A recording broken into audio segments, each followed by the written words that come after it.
قرض اتارنے کے لیے رسول اللہ صلی اللہ علیہ وسلم نے کون سا طریقہ بتایا ہے؟ قرض بہت برا چیز ہے، اللہ تعالیٰ سب مسلمانوں کو قرض سے بچائے۔ بسم اللہ الرحمن الرحیم۔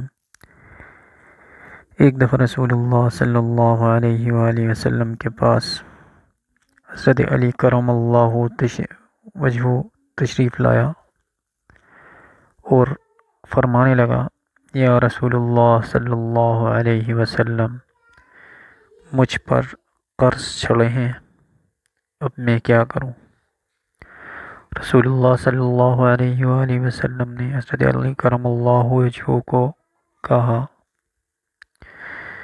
کہ میں آپ کو کچھ دعا بتاؤں، کچھ کلمات بتاؤں، آپ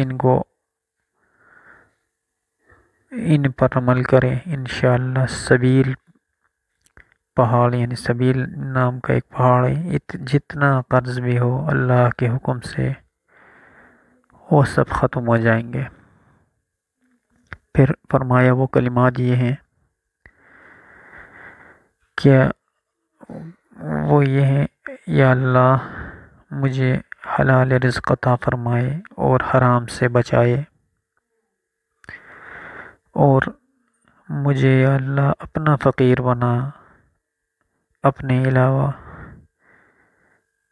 اپنے فضل سے دوسروں کے آگے فقیر نہ بنانا۔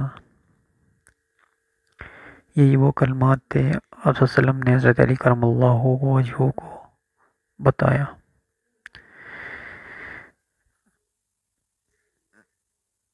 اس کے بعد ایک اور حدیث ہے، اللہ کے رسول قرض سے دعا کی۔ عائشہ رضی اللہ عنہا کا ارشاد ہے، رسول اللہ صلی اللہ علیہ وسلم نماز میں دعا کرتے تو یہ بھی کہتے ہیں، اے اللہ میں گناہ و قرض سے تیری پناہ مانگتا ہوں۔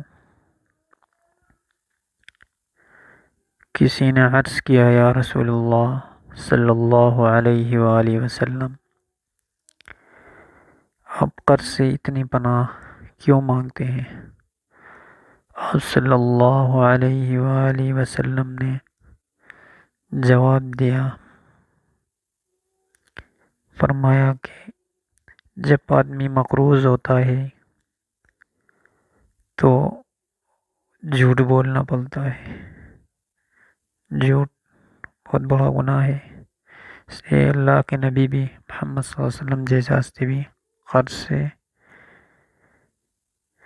اللہ سے پناہ مانگا ہے۔ قرض سے اللہ تعالیٰ سب مسلمانوں کے جتنے مقروض ہیں سب کے قرض اپنے خزانے سے پورا کرے، آمین ثم آمین۔